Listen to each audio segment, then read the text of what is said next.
So hello guys, this is a Hindi version. If you wanna watch the English version of this video, link is in description below.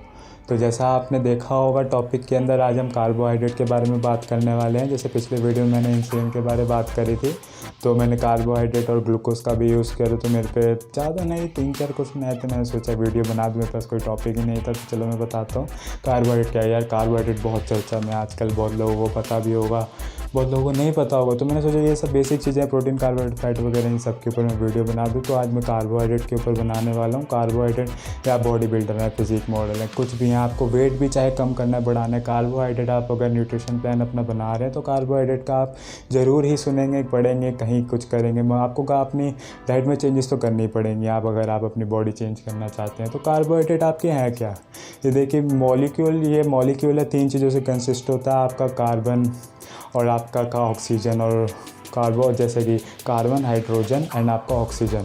तो जैसे कि आपका 3 micronutrient में से एक है, बाकी आपके प्रोटीन और फैट होते हैं, जैसे कि आपने सुना होगा। तो ये 3 टाइप के होते हैं आपके, शुगर, स्टार्च और फाइबर। शुगर में जैसे कि शुगरी कैंडी होती है आपकी, शॉर्ट चेन है, बहुत जल्दी आपके ब्लड ग्लूकोज में अब्जॉर्ब हो जाने वाले हैं। और स्टार्ची का आप थोड़ी लॉन्ग चेन होती है। और फाइबर्स, चलो फाइबर के बारे में बाद में बात करते हैं, मैं एग्जांपल देता हूँ। जैसे शुगरी के अंदर आपके सुक्रोज, ग्लूकोज, फ्रक्टोज और लैक्टोज। और आपके स्टार्च के अंदर आपके थोड़े से जिनमें हल्का सा फाइबर प्रेजेंट, जैसे पोटैटोज़, ना तो हम इसको आप स्टार्ची के अंदर ले सकते हैं, ना आप इसको ज़्यादा फाइबरस में ले सकते हैं।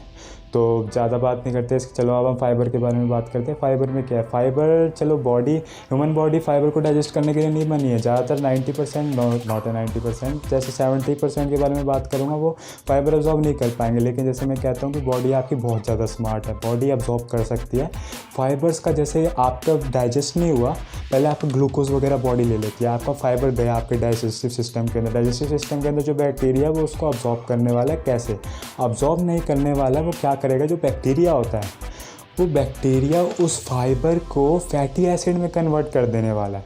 फैटी एसिड में कन्वर्ट करने के बाद आपके सारे सेल्स नहीं, थोड़े बहुत सेल्स आपके थ्रू आउट द बॉडी के अंदर, थोड़े बहुत सेल्स के अंदर वो अब्जॉर्ब हो जाने वाले हैं। और अब्जॉर्ब नहीं, फैटी एसिड का यूज़ करने वाली है। तो और अगर हम आगे जाके देखें तो मैं अगर बताऊं तो शुगरी कार्ब्स, अभी हम इसके और डिटेल में जाएंगे। तो जैसे कि चलो फिर मैं अगले टॉपिक में आगे और बताता हूँ। तो चलिए, जैसे कि हमने कार्बोहाइड्रेट के बारे में बात करी, तो कार्बोहाइड्रेट का बेसिक सा काम क्या था कि आपकी बॉडी में जाना है, ग्लूकोज में टूटना है और वो ग्लूकोज को एनर्जी की तरह यूज़ कर लेना है। तो अब हम बात करेंगे होल कार्ब्स और रिफाइंड कार्ब्स। 2 टाइप कार्ब के, तो और होल कार्ब्स में क्या है, ये अनप्रोसेस है, इसमें कोई प्रोसेस नहीं हो रही है। फाइबर ऐसी का ऐसी, न्यूट्रिशन इसके अंदर ऐसी का ऐसी। और दूसरा आपका जो है रिफाइंड कार्ब्स आपके प्रोसेस्ड होते हैं, इसमें सब कुछ निकाल दिया जाता है। जैसे कि आप शुगर कैंडीज़ वगैरह खाते हैं, यार मुंह में रखा हर चीज़ अच्छी तो लग रही है, दिमाग में डोपामाइन रिलीज़ हो रहा है, खुशी मिल रही है, चॉकलेट खा रहे, कुछ खा रहे हैं, तो इसलिए वो प्रोसेस्ड होती हैं सारी, एडेड शुगर वगैरह। तो आपका मैं एग्जांपल अगर देना चाहूँ तो होल के अंदर आपका कार्ब्स के अंदर लेग्यूम फैमिली हो गई, आपकी होल ग्रेन्स हो गई, और ये होल फ्रूट्स हो गए, वेजिटेबल्स हो गए, ये आपके सारे होल के अंदर आते हैं, इनमें कोई भी प्रोसेस नहीं होती है। और अगर हम जैसे मैंने या तो हम सिंपल बोले या कॉम्प्लेक्स बोले, या इसको सिंपल या कॉम्प्लेक्स में भी डिफ्रेंशिएट किया जाता है। वैसे जैसे अभी मैंने होल और रिफाइंड में बात किया, तो जैसे मैंने होल के बारे में बता दिया, रिफाइंड के बारे में बात करते हैं। रिफाइंड के अंदर यार आपकी शुगर कैंडी और जो आप कोका कोला पी रहे हैं, या जितने भी आपकी ड्रिंक्स आती हैं, कोल्ड ड्रिंक्स आती हैं, सॉफ्ट ड्रिंक्स आती हैं, सारी इसमें आ गई, जो फास्ट एक्टिंग होती हैं आपकी। और जैसे ही इसको हम प्रोसेस्ड में करेंगे, या क्या है कि मतलब यार देखो, पैसा कमाने की बात है, कंपनीज़ है, फैक्ट्रीज़ है, उनको पैसा चाहिए, जब आपको अच्छा लगेगा। ज़्यादातर तो है नहीं यार, न्यूट्रिशनिस्ट तो है नहीं कोई बंदा बैठा हुआ घर के अंदर कि ये खाना ये नहीं खाना, तो यार हमें थोड़ा स्मार्ट बनना पड़ेगा ना। चलो हम टॉपिक के बारे में बात करते हैं। तो जैसे मैंने होल का दे दिया, अब इसका मैंने एग्जांपल दे दिया, रिफाइंड के भी दे दिए। ये जो फास्ट डाइजेशन होती हैं, शुगर कैंडीज़ वगैरह, हमें इससे बहुत ज़्यादा दूर रहना है। ओबेसिटी के 70 to 80%, इससे भी ज़्यादा 90% तक केस अगर आप देखे जाएँ, तो सबका रीज़न आप यही देखा जाएगा कि आपके जो है ये रिलेटेड जो होते हैं आपके रिफाइंड कार्ब से होते हैं। और अगर हम फर्दर एडेड शुगर के अंदर जाते हैं, जब और ज़्यादा प्रोसेस हो जाती है आपकी, तो यार वो तो एकदम वर्स है। सारे क्रॉनिक डिसीज़, लो HDL, ब्लड प्रेशर, ओबेसिटी, सारे वो तो यार बहुत ही ज़्यादा वर्स कंडीशन है। तो रिफाइंड है अभी, रिफाइंड प्रोसेस्ड, और एडेड शुगर इसके भी आगे कैटेगरी में पहुंच जाता है। तो आगे आगे हम बात करते हैं। जैसे कि आप एक तरह से अगर आप रिफ़ाइंड शुगर का और रिफ़ाइंड कार्बोहाइड्रेट का यूज़ करें तो एक तरह से यार आप अपना पैसा बर्बाद कर रहे हैं, हेल्थ ख़राब कर रहे हैं सिर्फ 1 मिनट के टेस्ट के लिए। ये यार एकदम से एम्प्टी कैलोरीज़ है, एकदम कैलोरीज तो आपकी बॉडी में जा रही है, फैट बन रहा है, सब कुछ बन रहा है, और यार ना इसमें न्यूट्रिशन है, ना इसमें फाइबर है, ना कुछ भी है, इसमें कुछ भी नहीं है। आप जस्ट इसको वेस्ट कर रहे हैं, मनी, हेल्थ, सब कुछ। और ऑन दी अदर हैंड अगर दूसरे हाथ पे हम देखें कि होल के बारे में, होल में यार आपके फाइबर भी है, न्यूट्रिशन भी है, विटामिन भी आपको मिल रहे हैं, बहुत ही ज़्यादा फ़ायदे हैं। और मैं आपको बताऊं कि आपके रिसर्च में देखा गया है कि अगर ओबेस पर्सन और जितने भी हेल्थ रिलेटेड डिसीज़ हैं, अगर अपने कार्बोहाइड्रेट को रिफाइंड से होल में कन्वर्ट कर रहे हैं तो यार बहुत ज़्यादा रिज़ल्ट देखे गए हैं, वो बहुत ज़्यादा रिकवर कर रहे हैं। उनके कितने सारी हेल्थ प्रॉब्लम ठीक हो गई, ब्लड ट्राइग्लिसराइड्स, आपके HDL गुड कोलेस्ट्रॉल उनका आ ही जा रहा है। मतलब जितना ज़्यादा गुड कोलेस्ट्रॉल होगा आपके हार्ट के लिए अच्छा है, क्योंकि वो बैड कोलेस्ट्रॉल को पुश कर देने वाला है बाहर की तरफ। तो बहुत ही ज़्यादा फ़ायदे हैं। तो आप रिफ़ाइंड और एडेड शुगर को छोड़ के उसको होल से कन्वर्ट करें।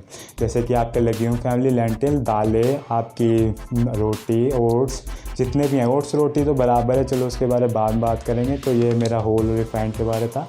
अब चलिए हम आगे देखते हैं। तो जैसे कि हमने कार्बोहाइड्रेट के बारे में बात करी है और हम लो कार्बोहाइड्रेट डाइट के बारे में बात ना करें तो हमारा वीडियो ही कैसे पूरा होगा। तो चलिए अब लो कार्ब डाइट के बारे में बात करते हैं। लो कार्ब डाइट आपकी बेसिकली क्या है, आपका फैट और प्रोटीन इंटेक सेम रहने वाला, बल्कि आप प्रोटीन इंटेक अपना ऊपर कर देने वाले हैं और आपका कार्बोहाइड्रेट आप नीचे कर रहे हैं आपको। तो इसमें क्या है, जैसे पहले अब एक ही चीज़ लोगों के दिमाग में घुसी पड़ी है कि अब कैलोरीज कम करेंगे, हमको बर्न ज़्यादा करनी है, बूम हमारा वेट लॉस स्टार्ट हो गया। नहीं, जैसे कार्बोहाइड्रेट होती है, आपका 1 ग्राम कार्बोहाइड्रेट 3.5 से 4 ग्राम कार्बोहाइड्रेट 1 ग्राम कार्बोहाइड्रेट 3.5 से 4 ग्राम पानी होल्ड करता है। अगर आप 100 ग्राम कार्बोहाइड्रेट ले रहे हैं, उससे 350 से 400 ग्राम आपका वेट बढ़ गया, वाटर वेट। और वो कार्बोहाइड्रेट अगर गए, बूम 350 400 ग्राम वाटर आपकी बॉडी से गया, ऐसे होता है। तो चलिए अब उसके बारे में कभी बात करूँगा अगले टॉपिक पे या आगे जाके किसी और वीडियो पे। अगर आपको चाहिए इस पर भी तो मेरे को कमेंट में बता देना। तो चलिए अब इस पे आते हैं। जैसे कि पहले बहुत सालों पहले क्या होता था, लो फैट का ज़्यादा नॉलेज थी नहीं, ज़्यादा रिसर्च थी नहीं, और ज़्यादा लोगों को बॉडी बिल्डिंग वगैरह का तो था नहीं। बॉडी बिल्डिंग कब से 90-60 से चल रही है, चलो उसके बारे में छोड़ते हैं। तो अब हम बात करते हैं, जैसे पहले लो फैट डाइट बहुत ही फेमस थी, बहुत यूज़ होता था, लेकिन जब सब रिसर्च हुई, थोड़ी बहुत रिसर्चों के बाद देखा गया कि लो कार्ब डाइट बहुत ज़्यादा काम कर रही है। लो फैट से बहुत ज़्यादा रिजल्ट देखी, 23 रिसर्चेस में देखा गया कि ये कैसे काम कर रही है। इसमें देखा तो सब ने अपना लो फैट से लो कार्बोहाइड्रेट पे स्विच कर लिया। यार इसके यही वेट लॉस का नहीं है। जैसे कि आपका मैंने बात करी थी इंसुलिन वाले वीडियो पे, तो इंसुलिन वाले वीडियो पे भी मैंने बताया था कि आपको टाइप 2 डायबिटीज़, अगर डायबिटीज़ के बारे देखना है तो आप उस वीडियो में जा सकते हैं। 3rd या 2nd टॉपिक है मेरे ख्याल से। तो चलो हम देखते हैं कि ये कैसे इसमें काम करें। जैसे ब्लड आपके शुगर स्पाइक हो रहा है, जैसे मैंने अभी रिफाइंड होल के बारे में बताया था। होल में क्या हो रहा था, वो आपके ब्लड में ड्रिप हो रहा है, उसके बाद वो क्या करेगा, बहुत ही स्लोली प्रोड्यूस होगा, ब्लड शुगर स्पाइक नहीं होगी आपकी, बहुत ही आपकी बॉडी को टाइम लगाना पड़ेगा, आपको फुलर फीलिंग आने वाली है।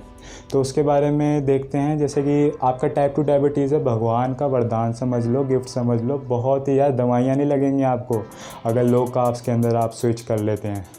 तो स्विच कर लिया आपने, मैंने इसके बारे में बताया। और यार रिफाइंड तो बहुत ही बेकार है। लो कार्ब्स के अंदर आप आते ही, जैसे कि ओबेस है बंदे, और जैसे टाइप 2 डायबिटीज़ है, और यार जैसे कि इन सब का भी छोड़ो, अब जैसे आपकी हेल्थ प्रॉब्लम्स हैं, ब्लड ट्राइग्लिसराइड्स और आपको लो एचडीएल आपका गुड कोलेस्ट्रॉल, जैसे अभी मैंने बताया होगा, तो गुड कोलेस्ट्रॉल सारे आप जा रहे हैं। आपका ब्लड प्रेशर की प्रॉब्लम, आप वेट लॉस करेंगे, आपका वाटर लेवल कम हो रहा है बॉडी का, आपकी किडनी को कम काम करना पड़ रहा है, हार्ट को कम काम करना पड़ रहा है। बहुत ज़्यादा फ़ायदे हैं यार इसके। सिर्फ वेट लॉस नहीं है, आपकी हेल्थ में भी बहुत लॉन्गेटिविटी, आपकी जितनी ज़्यादा आप देख लें, हर चीज़ में आपको ये फ़ायदा कर रहा है। तो ये हमारी लो कार्बोहाइड्रेट के बारे में बात हो गई। अब हम आगे देखते हैं अगले टॉपिक पे। तो जैसे मैंने कार्बोहाइड्रेट के बारे में बात करी है, आपके दिमाग में सवाल आया होगा कि ग्लाइसेमिक इंडेक्स के बारे में लोग बात करते हैं, ग्लाइसेमिक इंडेक्स हाई लो। मैंने ज़्यादा वीडियो नहीं देखी, या मैंने एक हाथ वीडियो देखा होगा मुश्किल से, तो मैंने सोचा ग्लाइसेमिक इंडेक्स के बारे में बता दूँ। तो ग्लाइसेमिक इंडेक्स आपका क्या है, ये एक तरह से रैंकिंग है कि कितनी जल्दी आपकी बॉडी के अंदर कार्बोहाइड्रेट अब्जॉर्ब होगी, कितनी लेट होंगी। तो ये एक तरह से रैंकिंग है। तो जैसे कि अब हम एग्जांपल लेते हैं ओट्स का। ओट्स में क्या है, आपको फाइबर मिल रही है साथ में। फाइबर क्या करती है आपका, मैंने बताया था ह्यूमन बॉडी बहुत ही टाइम लेती है, तो वो चैन लंबी कर देती है। तो आपको फुलर फीलिंग आने, जितनी देर लगाएगी आपकी बॉडी उस कार्बोहाइड्रेट को डाइजेस्ट करने के अंदर, उतना ही आपकी बॉडी को लगने वाला है फुल है, भूख नहीं लगेगी। तो ब्लड शुगर मेन बात है, ब्लड शुगर आपकी स्पाइक नहीं होगी। तो आपका जैसे ओट्स का मैंने एग्जांपल दिया, तो ये किस में कंसीडर करेगा, आपका लो ग्लाइसेमिक इंडेक्स। और दूसरा एग्जांपल अगर मैं हाई ग्लाइसेमिक इंडेक्स का दूँ, तो हम पोटैटो का एग्जांपल ले लेते हैं। तो पोटैटो में क्या होता है, आपका ये जैसे ही गया डाइजेस्टिव ट्रैक्ट के अंदर बहुत जल्दी एब्जॉर्ब होने वाला है। Blood sugar spike, blood sugar spike जैसे मैंने अभी पिछले टॉपिक में बताया होगा, ब्लड शुगर स्पाइक से क्या, बूम क्रैश, आपको दोबारा क्रेविंग होने वाली है। एब्जॉर्ब हो गया आपको, फिर क्रेविंग, पेट यार एकदम खाली हो गया आपका, फिर आपको फीलिंग आने वाला है। आपने कुछ खाया तो सही, कैलोरीज तो दी, फाइबर नहीं था, कुछ नहीं था, एकदम से वो प्रोसेस तो मैं नहीं कहूँगा, इसमें भी है लेकिन बहुत कम का इसमें फाइबर्स हैं, तो जल्दी एब्जॉर्ब होने वाला, आपको फिर से भूख लगने वाली है, ब्लड शुगर स्पाइक। तो चलो इसके बारे में मैंने पहले ही बता दिया। तो ये आपका था हाई ग्लाइसेमिक इंडेक्स। तो अब मैं थोड़े से एग्जांपल दे देता हूँ। जैसे अगर आप इंटरनेट पे सर्च करना चाहें, कुछ भी आप खाएंगे या डाइट डिज़ाइन करेंगे अपनी, तो जैसे कि लो का मैं एग्जांपल दूंगा तो 55 ग्लाइसेमिक इंडेक्स। और जैसे अगर मैं इसके एग्जांपल देता हूँ, तो आपके फ्रूट्स और सोयाबीन फैमिली जितनी हो गई, आपकी मिल्क हो गई, और जितने भी आपके शुगरी फूड्स हैं, कैंडी, चॉकलेट, इनका ग्लाइसेमिक इंडेक्स 55 होगा या इससे कम मिलेगा आपको। और दूसरा लो टू मीडियम का, लो टू मीडियम में आपका जैसे आता है 55 टू 70। जैसे इसमें ना तो आपका लो पे जाएगा ना हाई पे जाएगा। जैसे मैं पोटैटो का एग्जांपल देता हूँ, इसमें फाइबर तो है, ना ही ज़्यादा है ना ही कम है। जैसे कि 100 ग्राम के अंदर 3.5 कुछ मैंने देखी थी अभी, आप देख लेना, इंटरनेट पे भी चेक कर सकते हैं, अप्रॉक्स है। तो एक तो पोटैटो का एग्जांपल हो गया आपका, ऊपर से आपका हनी हो गया, ऑरेंज जूस हो गया, और आपका ब्रेड, कौन सी ब्रेड, ग्रेन्स वाली ब्रेड, नॉट वाइट ब्रेड। और third high glycemic index. High glycemic index में आपका आएगा अबव 70 और 70। उसमें जैसे कि एकदम बूम, एकदम ब्लड शुगर स्पाइक होगा, जल्दी से अब्जॉर्ब हो जाने वाला है। और इसके अगर मैं एग्जांपल देना चाहता हूँ, वाइट ब्रेड, राइस आपका, और पोटैटोज़ भी इसी कैटेगरी में फॉल करेगा, और आपका वाइट ब्रेड भी। तो इसका मैं ये नहीं कहूँगा कि कोई काप ख़राब है, कोई काप अच्छी है, बस मैं हमेशा जैसे कहता हूँ, आपकी बॉडी स्मार्ट है, आपको इससे स्मार्ट बनना पड़ेगा, इससे खेलने के लिए।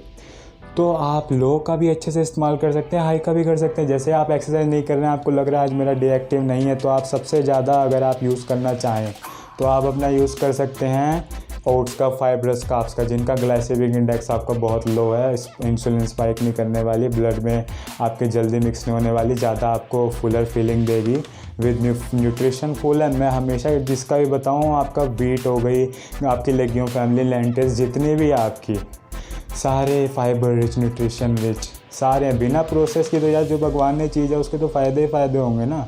चलो अब मैं बताता हूँ कि मैं कैसे यूज़ करता हूँ। मैं कैसे यूज़ करता हूँ, अब आप कहेंगे जैसे मैं लो ग्लाइसेमिक का भी इस्तेमाल करता हूँ, हाई का भी करता हूँ, डिपेंड करता है कैसे। तो देखिए, मैं लो ग्लाइसेमिक का कैसे इस्तेमाल करता हूँ, जब मेरा जिम का टाइम है उससे 1.5 घंटा 2 घंटा पहले, यार मैं फाइबर, आप भी नहीं फाइबर लेना। अब आप एक्सरसाइज कर रहे हैं, अपना बेंच मार रहे हैं, स्क्वाट मार रहे हैं, बाइसेप मार रहे हैं, चलिए पंप तो हर कोई देखना चाहता है। ये पंप कहाँ से आएगा, कार्बोहाइड्रेट, वाटर चाहिए, वाटर कहाँ से आएगा आपके, ये जो आप बाइसेप पंप करेंगे, कुछ भी करेंगे, शोल्डर मारेंगे, पंप के लिए आपको कार्बोहाइड्रेट चाहिए। इसका कैसे यूज़ करें ढंग से, अगर आप एक्टिव डे, आपको लग रहा है आपका लो, आपको टाइप 1 डायबिटीज, चलो उसके बारे में नहीं जाते, आपको लग रहा है मेरी एनर्जी लेवल्स लो हैं, कुछ हैं, तो आप 15-20 ग्राम कार्ब्स ले सकते हैं। उससे बढ़िया आप जिम गोअर हैं, आप जिम फ्रीक हैं, आप जिम में जाते हैं, या आप बहुत ही इंटेंस वर्कआउट करते हैं, कुछ भी करते हैं, आपको कार्ब्स तो चाहिए, और आप ऑलरेडी लो हैं। मैं उनके लिए बात नहीं कर रहा जिनका बॉडी फैट ऑलरेडी 25 अबव है। आप अपना 6 एग वाइट्स वगैरह लें, या उसके बारे में आगे वीडियो बना दूंगा, तो आप कैसे यूज़ करें। आपने जैसे मैंने बताया, मैं कैसे यूज़ करता हूँ, 1.5 घंटा 2 घंटा पहले मैं ले लेता हूँ 100-150 का हाई ग्लाइसेमिक कार्ब्स। वो मेरे को पंप में मदद करेगा। जिम में बाइसेप मार रहे हैं, अपना पंप चाहिए, ट्राइसेप के अंदर, बाइसेप के अंदर, बेंच मार रहे हैं, और आप कुछ भी मार रहे हैं, तो पंप तो चाहिए आपको यार। हर कोई भी बंदा जिम में जाएगा उसको पंप तो चाहिए।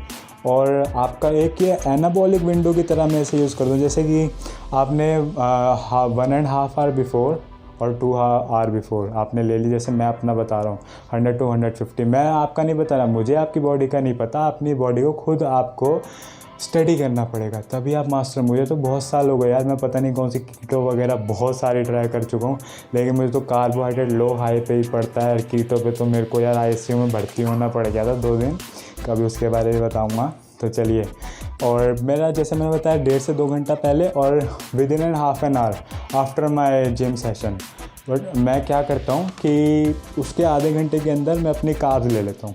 हाई ग्लाइसेमिक होगी तो मैं 50 से अबव नहीं जाऊँगा, और अगर मेरे को अपना फुल डिनर करना है तो उसमें मैं कोशिश करता हूँ मेरा 20 ग्राम तक फाइबर ज़रूर हो। और मेरा ज़्यादातर सोने से 3-4 घंटे पहले ही होती है, और सोने से पहले तो मैं बिल्कुल ही बंद कर देता हूँ। कार्बोहाइड्रेट का दूसरा नुकसान क्या है यार, ये आपका ग्रोथ हार्मोन की पिट्यूटरी ग्लैंड से प्रोडक्शन में भी बहुत हिंड्रेंस करता है, इसलिए मैं इसको सबसे ज़्यादा अवॉइड करना ही पसंद करता हूँ। तो ये मैंने आपको बता दिया कार्ब्स के बारे, कैसे आप इसको मैनिपुलेट करें, कैसे करें और कैसे इसको अपनी डाइट में डालें। मेरे ख्याल से आपको ज़्यादातर चीज़ें पता चल गई होंगी, और अगर आपको और डिटेल में चाहिए तो आप मेरे को कमेंट सेक्शन में बता सकते हैं, कोई भी आपका क्वेश्चन हो। तो चलिए अगले वीडियो में मिलेंगे, तब तक के लिए बाय बाय।